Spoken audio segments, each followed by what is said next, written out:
Olá pessoal, tudo bom? Estamos aqui hoje, tá, iniciando a aula que vai falar de uma parte, tá, de órgãos exclusivos dos vegetais, tá? São órgãos exclusivos na reprodução. A gente só vai encontrar essas estruturas, tá, no grupo de plantas gimnospermas e angiospermas, tá legal? Nós já vimos nos estudos anteriores algumas outras estruturas, né, que praticamente abrange todo e qualquer grupo de vegetais, né, exceto briófitas, mas a partir das pteridófitas, todos os grupos de vegetais, né, possuem as estruturas que nós já estudamos anteriormente, que é raiz, caule e folhas. E agora a gente vai dar continuidade àquilo que nós vimos, né, nas aulas anteriores, com o estudo de órgãos reprodutivos desses vegetais, tá legal? Vamos ver, que bacana. Bom, então, né, eu trouxe uma introdução para que a gente possa, né, se ambientar com o assunto. Então, vou dar uma lida aqui para vocês, tá legal? Algumas plantas realizam reprodução de forma sexuada, ou seja, com troca de gametas. Tá, pessoal? Quando a gente diz reprodução sexuada, vocês já sabem bem disso, a gente está falando que é uma reprodução com troca de gametas, tá? Gametas do sexo masculino, gametas do sexo feminino, tá? Aqui nas plantas, esses gametas vão apresentar um nomezinho diferente, principalmente no que diz respeito ao gameta masculino, tá? Aqui, no caso do estudo dos vegetais, esse gameta masculino, a gente vai chamar ele de pólen ou grão de pólen, tá legal? E no caso do gameta feminino, a gente vai chamar ele de ovário mesmo, tá? E óvulo. Então, quer dizer, a diferenciação no nome do gameta, tá, vegetal, que aqui pra gente o gameta masculino vai se chamar pólen ou grão de pólen. Há aquelas que possuem um aparelho reprodutor apenas e são chamados de dioicas. Por outro lado, tem aquelas que possuem os dois sistemas reprodutores e são chamadas, né, são conhecidas como monóicas ou hermafroditas. Bom, a gente vai perceber, né, que essa estrutura reprodutora em alguns vegetais ela possui apenas um órgão, tá? Ou ela possui o órgão masculino ou vai possuir o órgão feminino. Já outros vegetais vão possuir os dois órgãos, o masculino e o feminino, na mesma estrutura. Tá? Eu coloquei uma imagem aqui que deixa isso mais claro para a gente, tá? Para vocês. Então aqui, tá, é uma estrutura de uma flor feminina e a gente percebe, tá, o que? A parte feminina desenvolvida, que é essa daqui. Então essa aqui é a parte feminina, tá? E ela está bem desenvolvida. E a parte masculina, tá, que é o androceu, está reprimido. Então o androceu, que é a parte masculina, nesse tipo, tá, de flor, está reprimido, ficando evidente apenas a parte feminina. Aqui a gente percebe o contrário, né? A gente tem a flor masculina, tá? E ele possui o gineceu reprimido, tá? Aqui a gente tinha o gineceu evoluído, tem o gineceu evoluído, e aqui a gente tem o gineceu reprimido. Porém, tá? As ânteras aqui, ó, que são as estruturas masculinas, a gente vai ver mais à frente, tá legal? Elas estão desenvolvidas, tá? Elas não estão reprimidas. E aqui a gente tem o exemplo, tá, da flor hermafrodita. Percebam, ela tem tanto o gineceu quanto o androceu, o que? Desenvolvidos. Então ela é uma planta hermafrodita ou monóica, tá legal? Que é o outro nome. Então aqui, ó, androceu e gineceu evoluídos. Então quando ela só possui uma estrutura evoluída, a gente tem uma planta dioica. Aqui essa flor é dioica e essa flor é dioica. Essa aqui de cima, dioica feminina, a de baixo, dioica masculina. E essa daqui é hermafrodita, tá legal? Ela é monóica, beleza? Bom, aqui a gente vai conhecer a estrutura, né, da flor em si. e qual a função de cada partezinha dessas aqui, tá legal? Flor, principal órgão reprodutivo dos vegetais. A gente vai ver por quê, tá? Então temos aqui, toda uma estrutura, né? Aqui a gente pode ver, se trata de uma flor monóica, tá? Ou seja, hermafrodita, ela possui as duas estruturas. Olha aqui, filete ou ântera, tá? Que a gente tem aqui, no final. Aqui é a mesma coisa, a estrutura, lá atrás também, tá? E aí a gente vem, androceu, são essas estruturas aqui,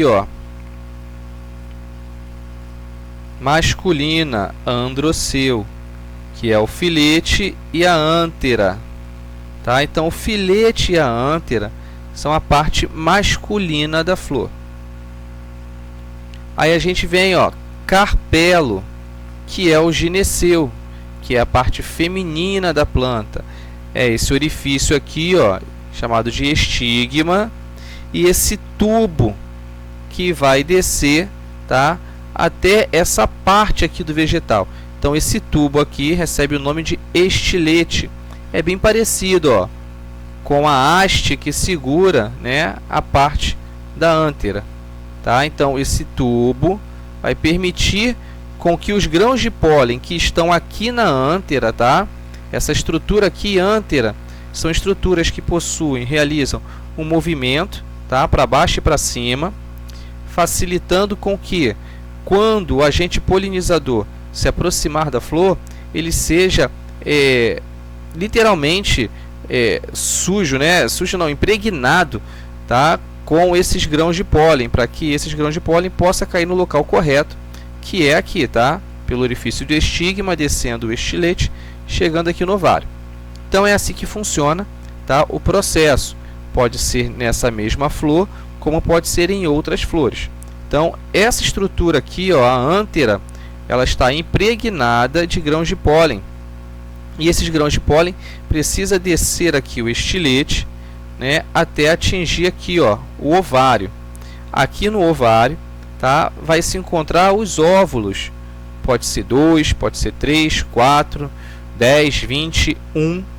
E aí a quantidade de óvulos que receber um grão de pólen significa que gerou uma semente. Então o que vem a ser uma semente? A semente, na verdade, é o que? Um óvulo fecundado pelo grão de pólen. Tá? A gente vai ver isso melhor mais para frente. Aqui a gente tem o cálice. O que é o cálice? É o conjunto de sépalas. E quem é a sépala? É essa estrutura verdezinha aqui, tá? Que tem ao redor de toda a planta. E a função dela, tá, é dar estrutura e segurança para as pétalas. Então a gente tem, né, o nome de conjunto de pétalas é a corola. Tá? Então corola é o conjunto de pétalas, geralmente são vistosas para atração de polinizadores. Então essas pétalas, elas são vistosas, né, possuem cheiro, e são elas que vão atrair esses agentes polinizadores, tá? Porque em muitas plantas esses agentes polinizadores são necessários, tá? Eles fazem todo o trabalho que a planta, por não se mover, não consegue fazer, tá? E aí também a chegada desses agentes polinizadores acabou tirando a responsabilidade da água nesse processo de fecundação, tá legal? Aqui a gente tem o receptáculo floral, que é essa estrutura aqui, mais abaixo, e a função é sustentar o cálice e a corola, tá? Então ela vai sustentar toda essa estrutura aqui, das pétalas e das sépalas. E por último, a gente tem o pendúculo floral, tá? Que é essa hastezinha aqui, né? Como se fosse um pequeno ramo, tá? E é esse ramo aqui que traz todos os nutrientes para a flor, tá legal? Nesse pendúculo aqui que chega a seiva elaborada. Bom, agora a gente vai entender a polinização, o processo que eu estava explicando lá anteriormente, tá? É o transporte dos órgãos, é o transporte dos grãos de pólen das ânteras, aquelas estruturas que eu falei que se balançam, onde eles se formam até o ovário. É através deste processo que ocorre a aproximação dos gametas femininos e masculinos, os grãos de pólen e os óvulos. O transporte do pólen até o estigma é feito por agentes polinizadores, pode ser aí insetos, pássaros, tá? Alguns mamíferos também, tá? Voadores, como o caso do morcego, que podem ser o vento, insetos, pássaros, etc. Aí aqui a gente tem, né, uma imagem do que ocorre, tá? Temos aqui os grãos de pólen. Estão vendo aqui, ó, os grãos de pólen nas ânteras. E esses grãos de pólen podem cair nessa mesma flor, tá? Então vai haver uma autopolinização, caso isso ocorra, tá? Porém, como a gente está falando aqui de agentes polinizadores, possa ser que uma abelha, tá, tenha visitado essa flor vermelha, se encharcou de grãos de pólen e ao visitar essa flor, que em tese é da mesma espécie, tá, deixa esses grãos de pólen da flor vermelha aqui nessa flor azul. E aí vai haver o que a gente chama de polinização cruzada. Pegou o pólen de uma planta e fecundou outra planta, fazendo com que isso aumente a variabilidade genética, tá?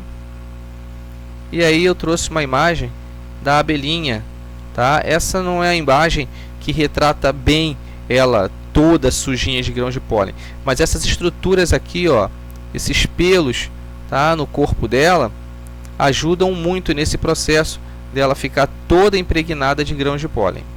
Tá legal? Bom, agora a gente fala do fruto, né? Fruto aplica-se a todos os órgãos vegetais que se originaram do desenvolvimento do ovário. Então, foi aquilo que eu mencionei. O que é o fruto? O fruto é o ovário da flor que foi fecundado. Lá no ovário existem óvulos. Se esses óvulos foram fecundados, né, se eles conseguiram receber o grão de pólen, todo aquele ovário vai se desenvolver em quê? No fruto. Então, a estrutura que é o ovário da flor vai se transformar neste fruto, tá? E aí a gente tem as estruturas desse fruto, tá? A gente tem o epicarpo, que configura como se fosse a casca, tá legal? Nós temos o mesocarpo, que é a parte que geralmente é onde a gente se alimenta do fruto, tá? Parte carnuda. E tem o endocarpo, que é a parte que faz ligação com a semente. Lembrando, quem é a semente? A semente é o óvulo fecundado pelo grão de pólen, tá? E aqui tem a estrutura, ó, o pendúculo, que foi aquela última estrutura que a gente viu lá da flor, tá? Fazendo a mesma função, fornecendo nutrientes para este fruto agora. Então, o que eu quero dizer? Que antes de existir esse fruto, existia o que? Uma flor. Professor, toda a flor se transformou nesse fruto? Não. As partes que faziam, né, constituíam aquela flor, que se transformaram nesse fruto, foi o que? O ovário e o óvulo fecundado pelo grão de pólen. Todas as demais estruturas, elas somem, tá? Elas não se fazem presente neste novo formato aqui, né? Nesse novo, vamos dizer assim, nesse novo ser, né? Nessa nova estrutura, que é o fruto. Tá legal? Então a gente tem aqui, ó, pericarpo é o fruto. Então todas essas estruturas aqui, o epicarpo, o mesocarpo, o endocarpo, tá? A gente dá o nome de pericarpo, que é o fruto resultante do desenvolvimento das paredes do ovário, como eu mencionei, tá? Então ele é mencionante das paredes do ovário. E esses frutos podem ser carnosos, geralmente comestíveis e ricos em substâncias nutritivas, como podem ser frutos secos, frutos que têm pericarpo seco, que é o caso aqui, né, daquele grupo de plantas que a gente conhece como gimnospermas, tá? Então, frutos secos, representantes dos gimnospermas, frutos carnosos, representante do grupo das angiospermas. E a gente tem aqui, ó, pericarpo, resultante do desenvolvimento das paredes do ovário, tá legal? E a semente, resultante do desenvolvimento dos óvulos fecundados, os óvulos que conseguiram receber o grão de pólen. Aí a gente chega à semente, né, sendo ela a última estrutura né? A gente está vendo aí que agora a semente é o que define realmente o novo vegetal. Então, semente é o óvulo modificado e desenvolvido. Toda a semente possui um envoltório mais ou menos rígido e um embrião inativo da futura planta e um material de reserva alimentar chamado endosperma ou albúmen. A gente vai ver melhor aqui através dessas imagens, tá? Então aqui a gente tem, ó, estruturas típicas de uma semente. A gente tem o endosperma, tá aqui, ó, toda essa estrutura aqui. Essa aqui é uma semente de monocotiledônea, tá? Apenas um grão. E aqui ao centro, tá? Daquilo que a gente conhece como caroço, né? Aqui ao centro, ó, a gente tem o embrião, tá?